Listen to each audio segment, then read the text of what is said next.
Discovering your husband's affair through a shared Google Drive folder labeled Fusion Dream Team hits different when you're the one who taught him how to use cloud storage.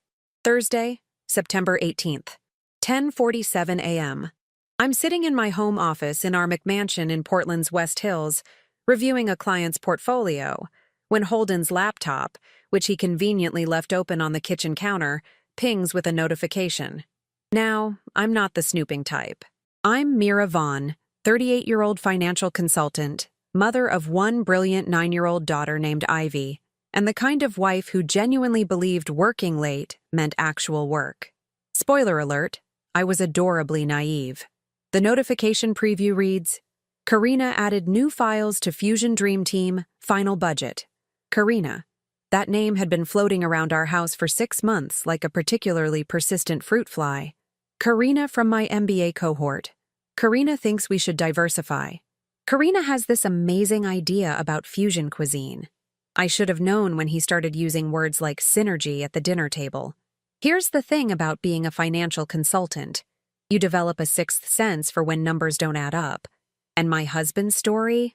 It had more holes than a strip mall after a going-out-of-business sale. Holden Vaughn, 40 years old, marketing director at a mid-tier tech company. My husband of 12 years. Father to our daughter Ivy, who thankfully inherited my brain and not his talent for creative accounting.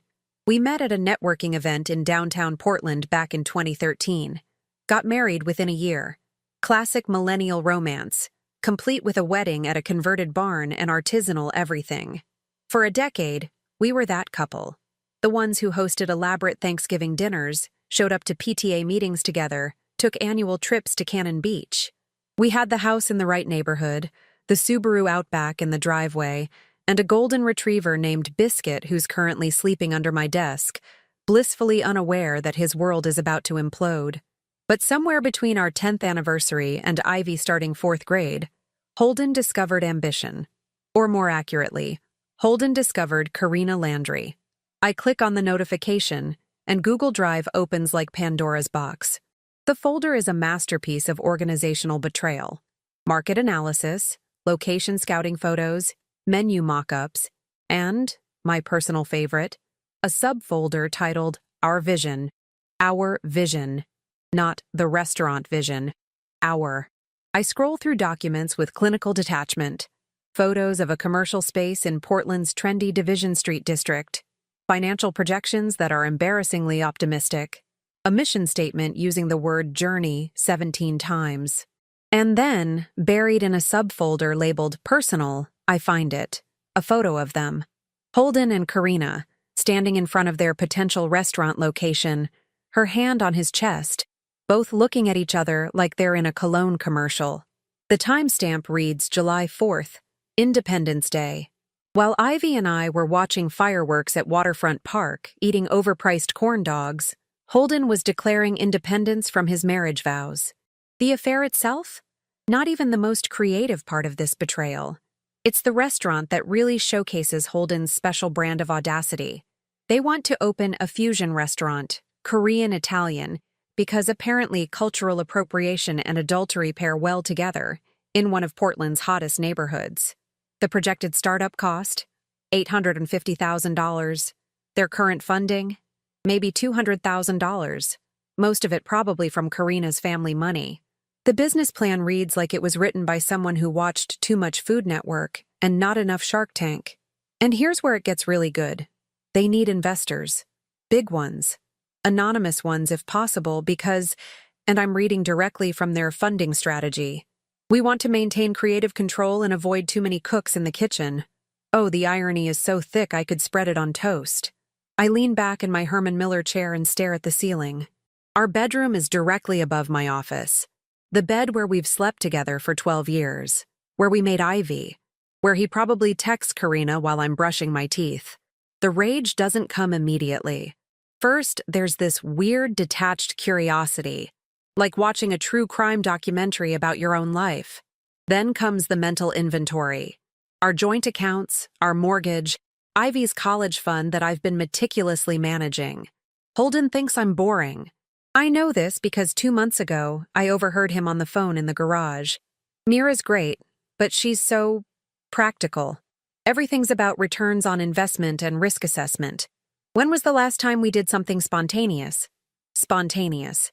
Like embezzling joint savings for a restaurant with your side piece? My phone buzzes. A text from my sister Hazel, 35, a corporate lawyer in Seattle. Lunch next week? I need to escape these depositions. Another text from Rowan, my best friend since college, 38, a real estate agent who knows Portland's market intimately. Found the perfect listing for that investment property you mentioned. Downtown space, restaurant ready. Call me. I look back at the Google Drive, at their naive financial projections, at Holden's handwritten notes. Maybe ask M for business advice? No, keep separate. Keep separate. Like compartmentalized lives. Like believing your wife is too busy with client calls and carpool schedules to notice you're building an entire alternate future. Here's what Holden doesn't know about his practical wife. I didn't become a successful financial consultant by playing it safe. I became successful by understanding exactly when to take calculated risks. And I didn't build my reputation without learning how to move assets in ways that are perfectly legal but creatively strategic. Phoenix Ventures. That's what I'll call it. A shell corporation, rising from the ashes of my marriage. Poetic, right? I start drafting an email to my business attorney, Felicity, a shark who once helped a client hide assets so thoroughly that her ex thought they owned a moderately successful Etsy shop when they actually owned 3 commercial properties. The plan crystallizes in my mind like ice forming on a windshield. Cold, clear, inevitable. I won't confront Holden. I won't scream or throw dishes or change the locks. That's what he expects. That's what would make his narrative easy. My wife went crazy, so I had to leave. No. Instead, I'll do what I do best. I'll assess the risk, calculate the returns, and make an investment. In his failure. Downstairs, the front door opens. Holden's home early, probably to grab the laptop he forgot. "Babe," he calls out. "You seen my laptop?" "Kitchen counter," I call back, my voice steady. "Where you left it." He appears in my doorway, all 6'2" of him, wearing his favorite Nike jacket and guilt he doesn't know I can see. "Thanks. Had to run back. Got a big meeting this afternoon." "Another one?" I give him my best concerned wife smile. "You've been having so many meetings lately. This new project must be intense." "Yeah." He grabs the laptop, not meeting my eyes. "But it's exciting, you know. Something different. Something that could really be transformative." Transformative. That's what he said about our marriage on our wedding day. "That's wonderful, honey. I'm so proud of you." The lies taste like artificial sweetener. "Will you be home for dinner? Ivy has soccer practice until 6. "Probably late. Don't wait up." He kisses the top of my head, a gesture so patronizing I have to suppress the urge to bite him, and leaves. Through my window, I watch him get into his Tesla and drive away, probably heading to meet Karina, to discuss their vision, to plan their future while I sit here in our shared home, surrounded by 12 years of accumulated life. But here's the plot twist they never saw coming. I'm not the woman who gets left behind. I'm the woman who bought the exit route before they even knew they needed one. I pull up a blank document and start typing. Project Phoenix, investment strategy. Target, fusion affair. Biscuit stirs under my desk, looking up at me with those trusting brown eyes. "Don't worry, buddy," I tell him. "We're about to teach Daddy a very expensive lesson about underestimating women who balance checkbooks." My phone buzzes again. "Hazel. Also, you've been weird lately. Everything okay?" I smile at the screen. "Soon, dear sister. Soon you'll know everything. The restaurant Holden and Karina want to build? It's about to have a new silent partner.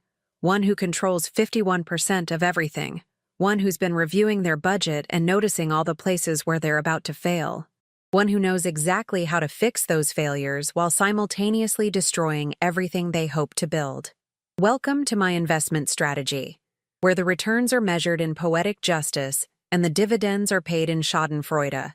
Let the games begin. The next 72 hours pass in this surreal double consciousness. During the day, I'm perfect Mira, making Ivy's lunch with the crusts cut off just how she likes. Attending a parent-teacher conference where I learn our daughter is excelling in math, no surprise there, and video calling 3 different clients about their Q4 portfolios. At night, I'm Phoenix Mira, building a shell corporation so airtight that even the IRS would applaud my creativity. Sunday afternoon, September 21st. We're at Whole Foods, because of course we shop at Whole Foods. We're Portland people with opinions about organic kale. Holden's pushing the cart while I navigate our usual route through the store. Ivy's at a birthday party at Urban Air, so it's just us, playing house in the produce section. We should get more of that fancy cheese, Holden says, not looking up from his phone. The one with the truffle. I glance at the screen he's supposedly discreetly angled away from me. I catch 3 words. Tuesday venue walkthrough. The truffle cheese is $18 for 6 ounces, I say, placing organic strawberries in the cart. That's $48 per pound. We talked about watching discretionary spending this quarter. He sighs. That particular sigh. The one that says, here she goes again with the numbers. It's cheese, Mira. Not a yacht. No, a yacht would actually appreciate in value if we picked the right model. I smile sweetly. Cheese just gets moldy and becomes a metaphor for relationships. The joke lands flat because he's not listening. He's typing something, his thumbs moving with the urgency of someone who definitely isn't discussing quarterly reports. Sorry, what? He looks up, that practiced expression of mild attention he's perfected. Nothing. Get the cheese. Get 2. Get the whole wheel. Let's really commit to poor financial decisions. We round the corner into the wine section, and Holden physically perks up. Oh, we should get that Pinot Noir, the one from Willamette Valley. It'd be perfect for the restaurant. I mean, for dinner. For us. For home dinner. There it is. The slip. The tiny crack in his performance. You said restaurant. I stopped the cart. What restaurant? His face does this fascinating thing where multiple lies compete for dominance. I meant, when we go out. To restaurants. Generally speaking. Generally speaking. I nod slowly. Like how you've been, generally speaking, coming home at 10 p.m. 3 nights a week. That's work, babe. I told you, the new campaign? Right. The campaign. For the company that still lists their office hours as 9 to 6 on their website. A woman reaching for rosé shoots us a look. Holden's jaw tightens. Why are you being like this? And there it is. The gaslight special. When you question their lies, suddenly, you're the problem. You're being like this. You're the difficult one. Like what? I ask innocently. Interested in my husband's life? Wildly crazy concepts, I know. You're being paranoid. Paranoid. That's rich coming from someone who literally has a Google Drive folder titled, Keep Separate from M. I found that Friday night while he was passed out on the couch. Turns out, when you're building a secret restaurant empire with your affair partner, you create a lot of digital breadcrumbs. The Keep Separate folder contained gems like a lease agreement he'd already signed for the Division Street space 2 months ago, text message screenshots discussing how to manage the Mira situation, and a timeline for when they plan to go public with everything. Conveniently scheduled for January after the holidays, because even cheaters have standards about ruining Christmas. But my personal favorite, a document titled Exit Strategy, that outlined how Holden plans to position himself as the wronged party. Phrases like, grew apart, and she never supported my dreams, were highlighted like talking points for his future victim narrative. The audacity could fuel a small city. We finished shopping in silence.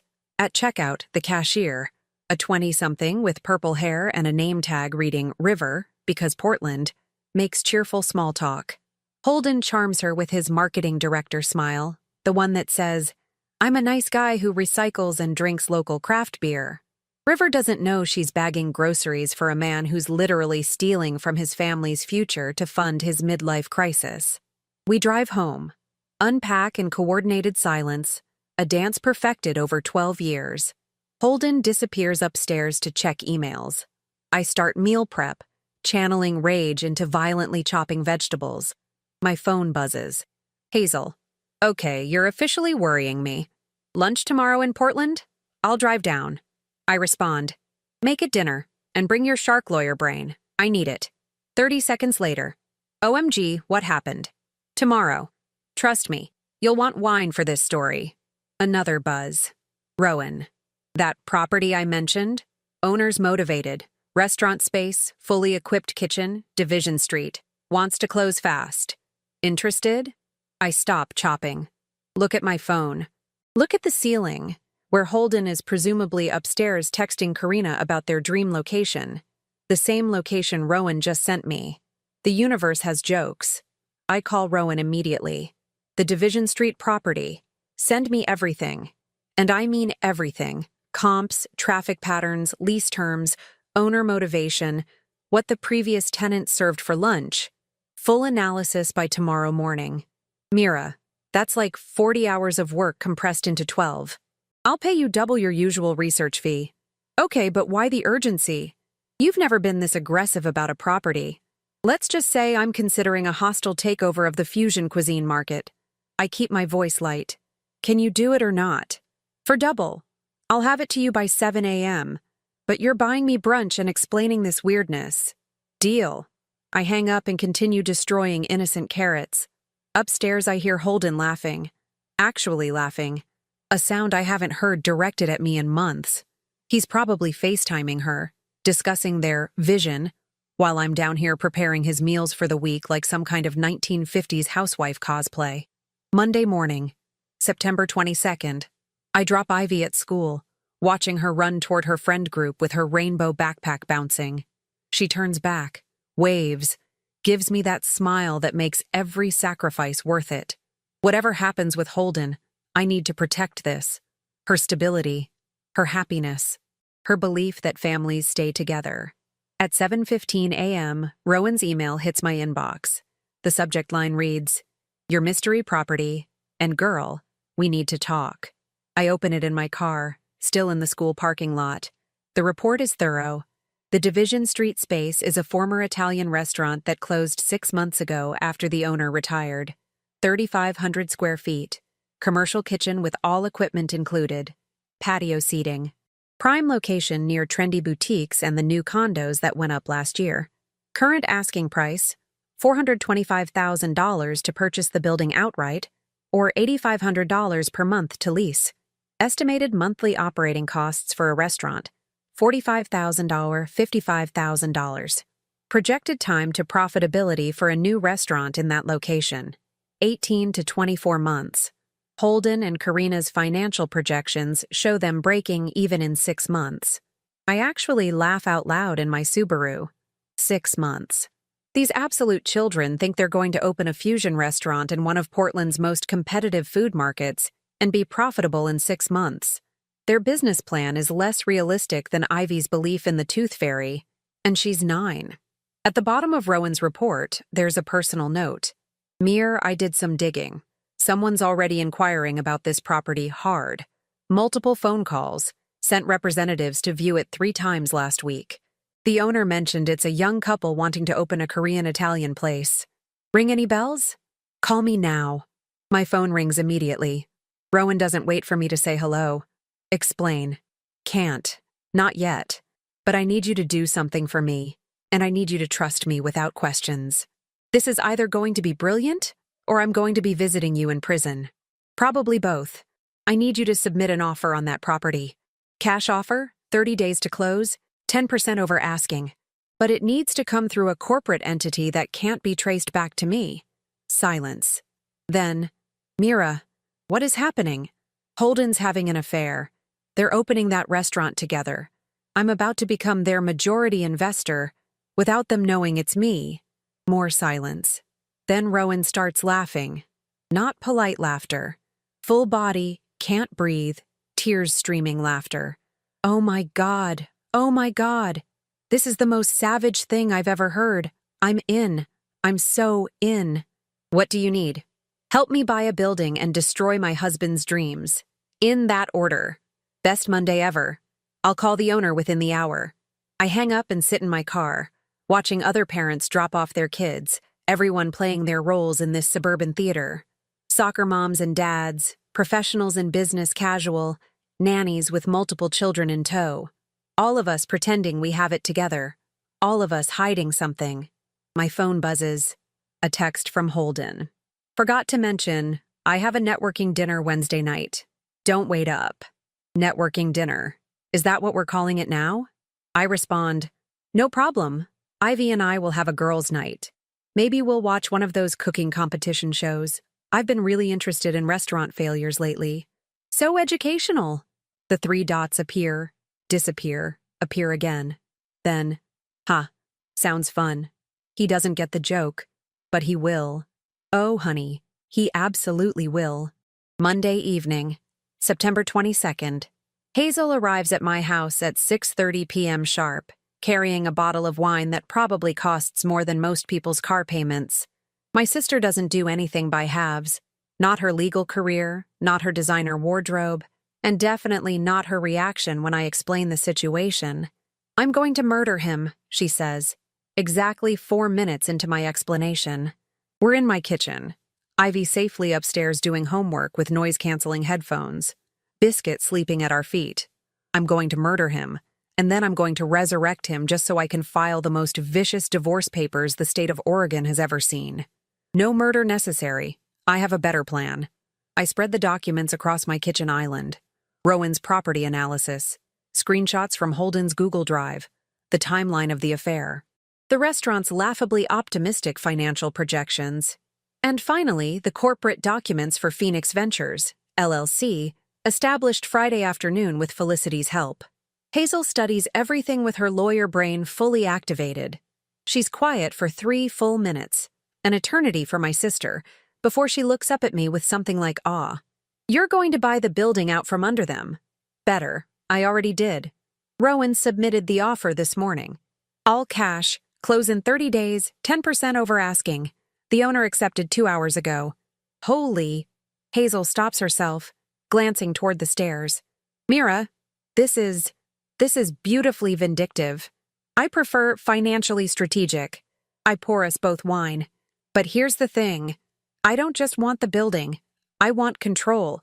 I want to be their angel investor, their salvation, their ticket to making this restaurant happen. And I want them to sign contracts that give me 51% ownership before they know who I am. Hazel starts laughing. You're going to make them beg you for the money to betray you with. Poetic, right? She raises her glass. I'm morally obligated as your attorney to advise you this is potentially unethical. And as my sister? As your sister, I'm asking where I can help destroy this man's life. We clink glasses. Sisterhood is beautiful. I need you to draw up investment contracts, I say. Airtight. The kind where they sign over majority control without realizing it until it's too late. Can you do that? Can I do that? Mira, I once wrote a prenup so ironclad that the husband's own mother congratulated the wife. This is my Olympic event. Over the next 2 hours, Hazel drafts preliminary documents while I coordinate with Felicity via email. The plan crystallizes. Phoenix Ventures will approach Holden and Karina as interested investors. We'll arrange the initial meeting through a third-party consultant, someone Holden's never met, and I won't appear until the contracts are signed. What about the business plan? Hazel asks, reading through Holden's projections again. These numbers are garbage. They'll tank in 3 months, even with proper funding.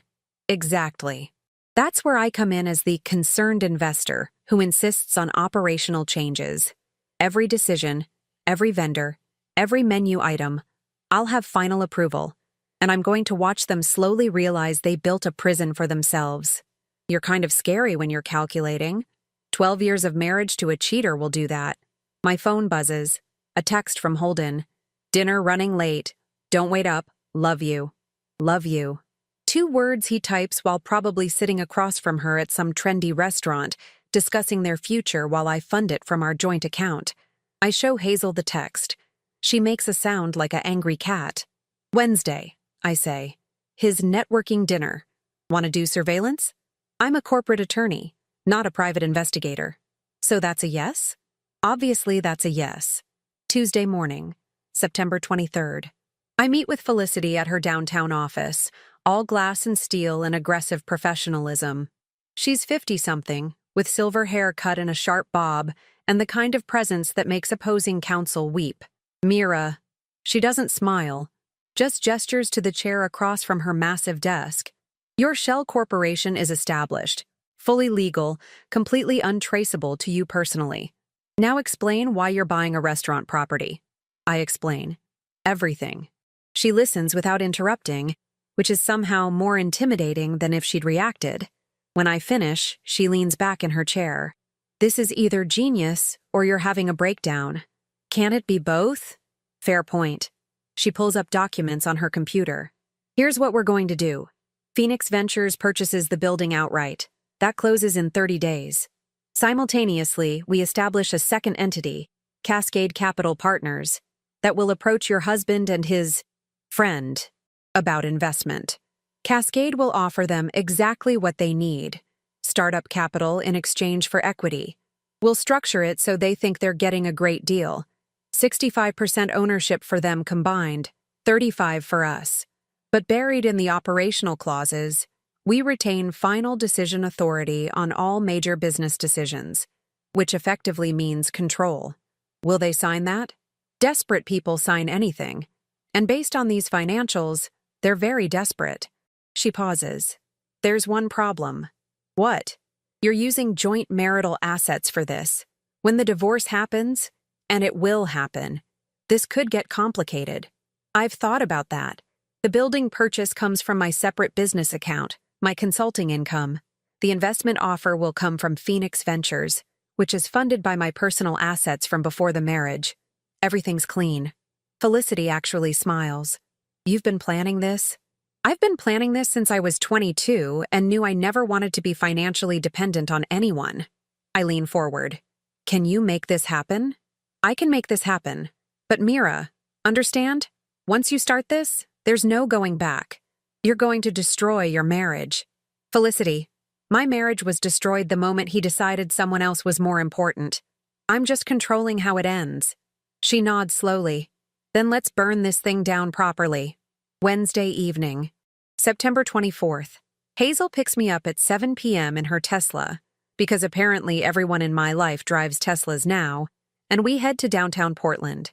Holden's networking dinner is at Irving Street Kitchen, a trendy spot known for its open kitchen and C&B scene vibe. Terrible choice for a secret affair meeting. Excellent choice for my purposes. We park across the street with a clear view of the entrance. Hazel has a tablet with her, ostensibly reviewing case files but actually ready to document everything. I feel ridiculous, like we're in a bad movie. But then I see him, Holden, walking up to the restaurant at 7:25 p.m., wearing the sport coat I bought him for his birthday. He's on his phone, smiling at whatever he's reading, and then she appears. Karina Landry. I've seen photos, but in person she's younger than I expected. Maybe 30, 32. Long, dark hair, one of those effortlessly elegant looks that probably takes 2 hours.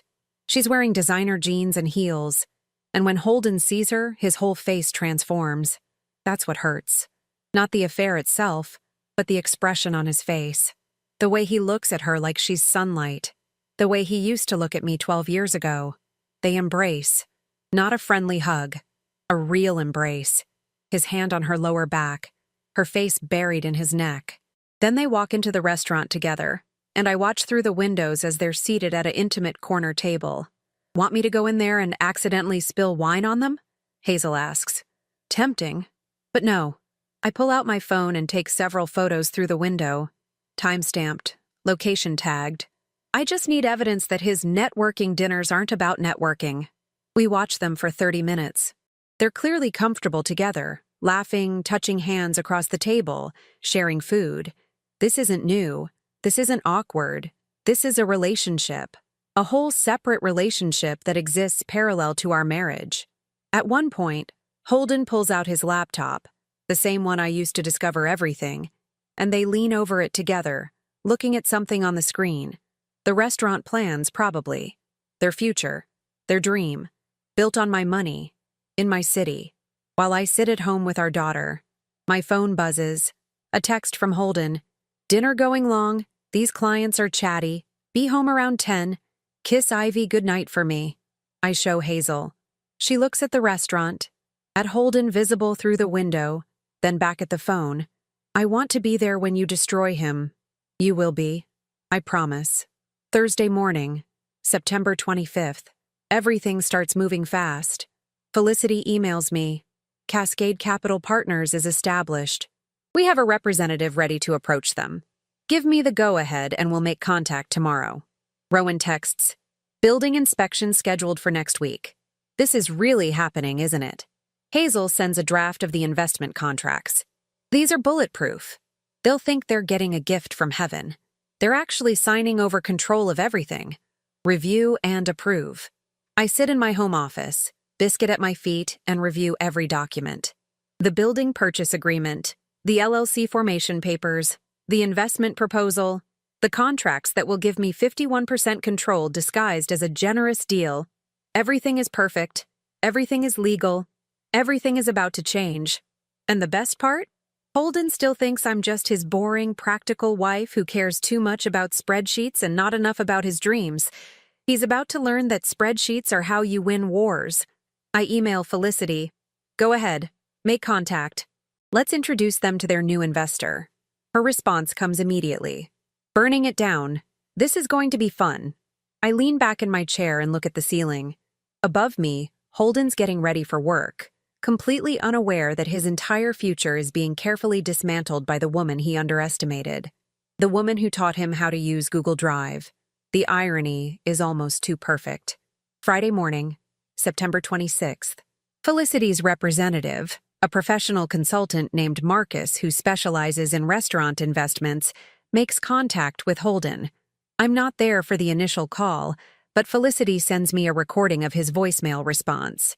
Mr. Vaughn, this is Marcus Webb from Cascade Capital Partners. We've been reviewing opportunities in Portland's culinary scene and came across the fusion affair concept. We're very interested in discussing potential investment. Please call me at your earliest convenience.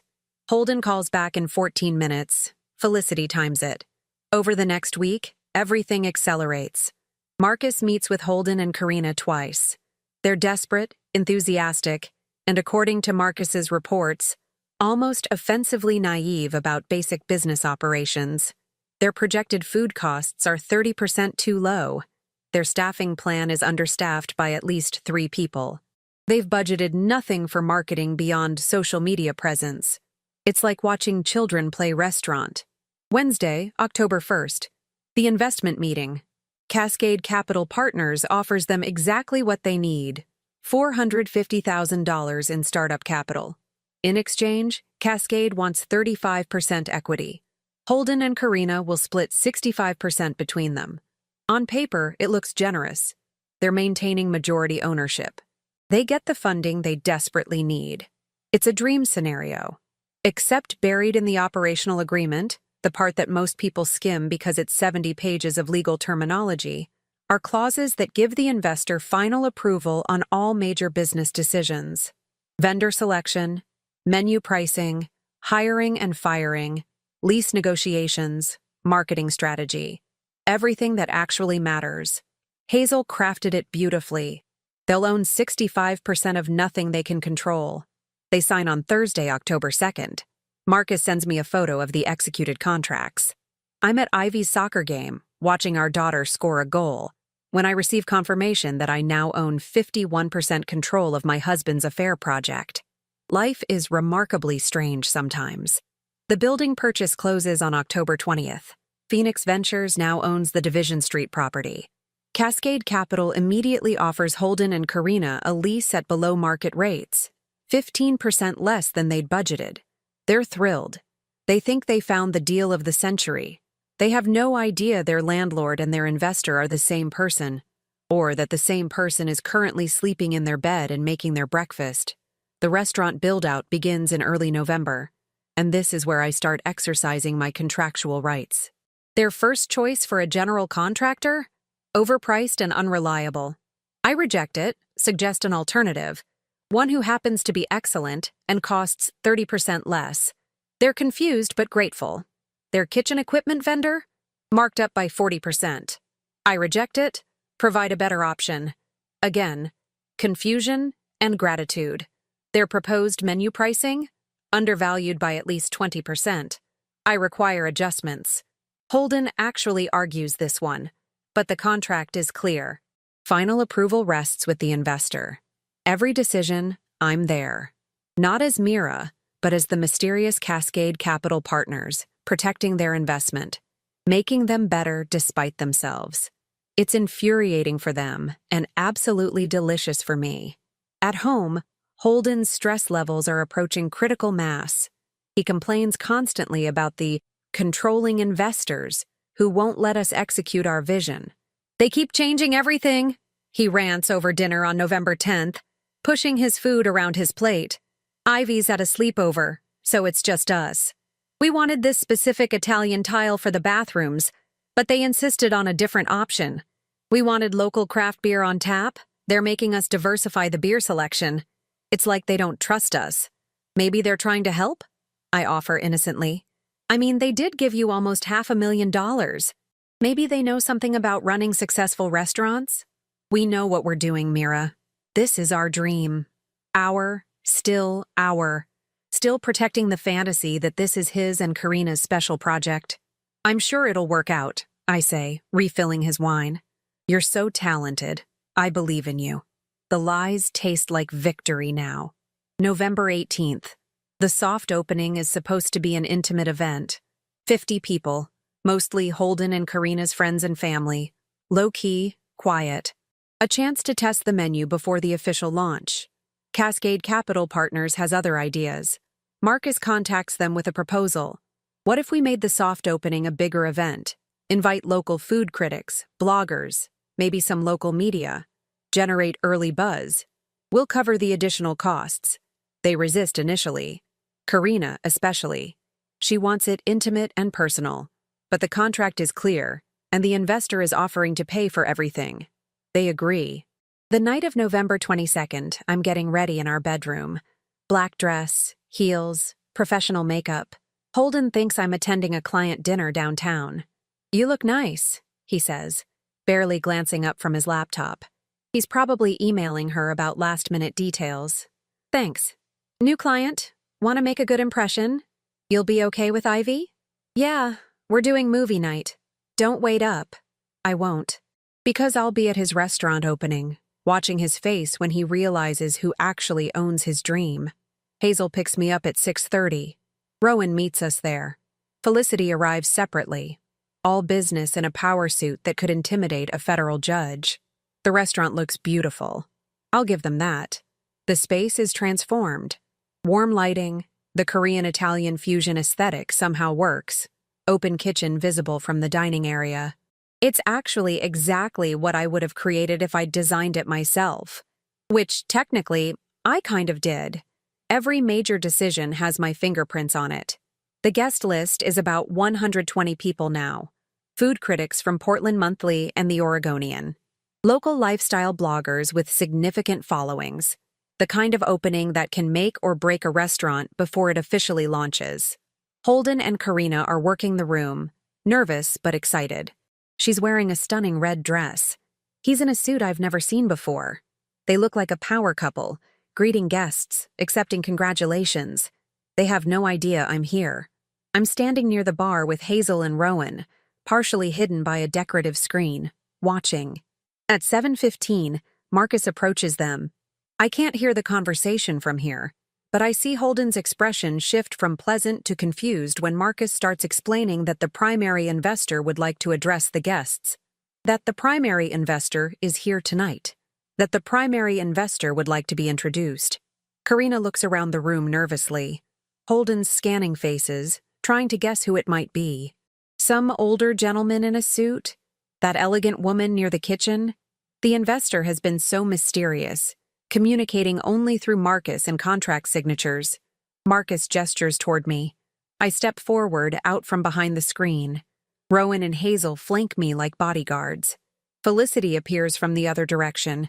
The look on Holden's face is worth every penny I've invested. Confusion first, then recognition, then understanding, then horror. The progression takes maybe 3 seconds, but feels like watching a building collapse in slow motion. Karina sees me next. She's clearly confused about why Holden looks like he's seeing a ghost. She doesn't know who I am yet. We've never met. I walk toward them, heels clicking on the hardwood floor. The room hasn't noticed yet. People are still chatting, drinking, enjoying appetizers. But Holden and Karina are frozen. "Hello, honey," I say sweetly when I reach them. "Surprise. Mira." His voice barely works. "What are you doing here?" "Well, as the majority investor in Fusion Affair, I thought I should probably attend the opening." I smile at Karina. "You must be Karina. I've heard so much about you." "I'm Mira, Holden's wife." She goes pale, like actually loses color in her face. "Wife," she repeats faintly. "Oh, did he not mention that part?" I tilt my head sympathetically. Men, so bad at communication. "Yes, wife of 12 years, mother of his 9-year-old daughter, and apparently, as of 6 weeks ago, the primary investor in your restaurant." Marcus steps forward with a tablet. "Ms. Vaughn holds 51% operational control through Cascade Capital Partners and owns the building through Phoenix Ventures, LLC. All contracts were executed legally and are binding." The room is starting to notice now. Conversations trailing off, people turning to watch. Holden finds his voice. You're Cascade Capital? And Phoenix Ventures. Surprise times 2. I gesture around the restaurant. Beautiful space, isn't it? I'm particularly proud of the kitchen equipment upgrade I insisted on, and the lease terms I negotiated. Below market rate, you'll notice. I'm a very generous landlord. This isn't possible. Karina's voice shakes. The investors were from Seattle. The building owner was some corporation. Both me. Well, technically both my corporate entities, but semantics. I accept a glass of champagne from a passing server. "Thank you for signing those contracts, by the way. My attorney said they were bulletproof, but you never know until someone actually signs them." Holden's face cycles through emotions. "Why would you do this?" "Why would I do this?" I repeat slowly. "Holden, you've been having an affair for 6 months. You created a whole secret business with your affair partner using our joint financial resources. You have a Google Drive folder literally titled, 'Keep Separate from M.' You planned your exit strategy from our marriage like it was a marketing campaign, and you're asking why I would do this?" People are definitely listening now. The room is silent except for the background music. "I gave you the funding you desperately needed," I continue. "I own the building at below market rates that keep your costs down. I've made every business decision better and more profitable. I have literally saved this restaurant from the disaster your original plans would have been." I pause. "You're welcome." "You can't do this," Karina says. "This is our restaurant, our dream. Actually, according to the contracts you both signed, it's our restaurant. You own 32.5% each. I own 51%, which means every decision, every menu change, every vendor contract, it goes through me." I smile. "But don't worry, I'm very invested in this restaurant's success. After all, it's my money too." A food critic I recognize from Portland Monthly approaches with a notebook. "Ms. Vaughn, can I ask?" "The restaurant opens officially in 2 weeks," I say clearly, voice carrying. "The menu is exceptional. Korean-Italian fusion executed beautifully. The chefs are talented. The space is gorgeous. I'm confident this will be one of Portland's must-visit restaurants." I look at Holden. Despite some complications in the management structure, Felicity steps forward. "Additionally, Phoenix Ventures and Cascade Capital have established strict operational oversight. All financial decisions require investor approval. This protects everyone's interests and ensures professional management." Holden's mouth opens and closes. No words come out. Karina looks like she might cry or scream or both. "You destroyed everything." "No," I correct gently. "I invested in everything. There's a difference. This restaurant will succeed. You'll both make money. You'll build your reputations. You just won't have control." I finish my champagne. "Consider it a learning experience about reading contracts before signing them." The room erupts into chaos. Some guests are laughing. The critics are taking notes furiously. Someone's definitely filming on their phone. Holden and Karina stand there, destroyed, while their dream opening becomes a viral spectacle. I turn to leave, then pause. "Oh, Holden, I'll be staying at Hazel's in Seattle for a while. The house is yours. Ivy and I need some space. You understand?" "Mira, we'll discuss divorce terms through attorneys. I'm sure it'll all be very civilized. I walk out of the restaurant I own, where my husband built his affair into a business, and step into the Portland night air feeling lighter than I have in months. Behind me, I hear Karina's voice rising. "You told me you were separated." Classic. 6 months later. May 15th. Fusion Affair is Portland's hottest new restaurant. 5-star reviews. Wait lists stretching weeks. Featured in Bon Appetit's Best New Restaurants in America list. The Korean-Italian fusion concept that seemed ridiculous on paper is somehow brilliant in execution. Turns out, when you force people to follow sound business practices and hire competent management, restaurants can actually succeed. Who knew? I'm sitting in my new condo in Seattle's Capitol Hill neighborhood. Smaller than the Portland house, but mine, completely mine. Reviewing the quarterly financials.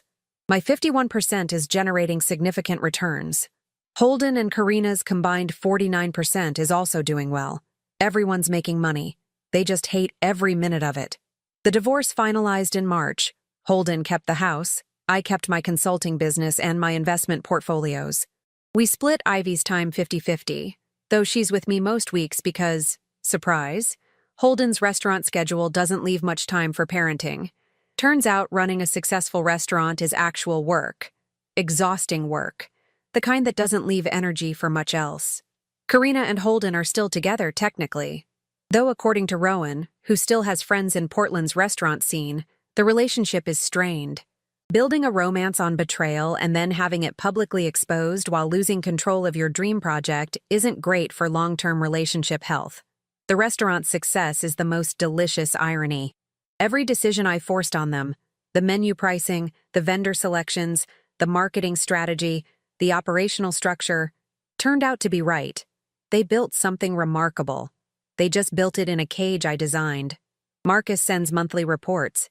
Holden's professional but cold in all business communications.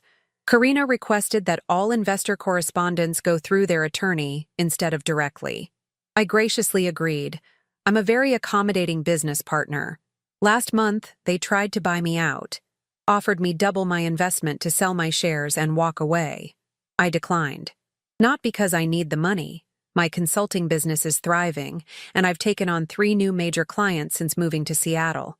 I declined because watching them succeed in something I control is its own form of poetry. Also, the restaurant is genuinely profitable. I'm not stupid enough to walk away from good returns. Ivy's doing remarkably well, all things considered. Kids are resilient in ways adults forget.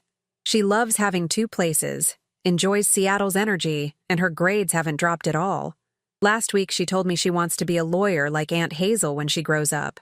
I suggested financial consultant instead. She said, "Why not both?" That's my girl. Hazel still thinks the whole thing is the funniest revenge story she's ever heard. She brings it up at family gatherings like people share vacation photos. Remember when Mira bought her husband's affair restaurant? She's currently representing me in some post-divorce property disputes and charges me her standard rates. Sisters are ruthless about business. Rowan's become my Seattle real estate agent and closest confidant in my new city life. She's helping me look at investment properties here. Apparently, once you successfully weaponize real estate against your cheating spouse, you develop a taste for it. The Portland house sold last month. Holden couldn't afford it alone, not with restaurant expenses and child support. It's now owned by a young tech couple with a new baby. I hope they're happy there. I hope their Google calendars only contain actual work meetings. Sometimes people ask if I regret it. The revenge, the complexity, the public humiliation. They expect me to feel guilty or admit it was too harsh. I don't. Here's what I learned. Being underestimated is a strategic advantage. Everyone assumes the practical wife, the numbers person, the one who packs school lunches and balances checkbooks, isn't capable of complex maneuvers. They're wrong. I learned that reading contracts thoroughly is the most powerful skill you can have. 70 pages of legal terminology saved my financial future and my dignity. I learned that sometimes love isn't enough. Sometimes respect matters more. And when someone shows you through their actions that they don't respect you, believe them, then act accordingly.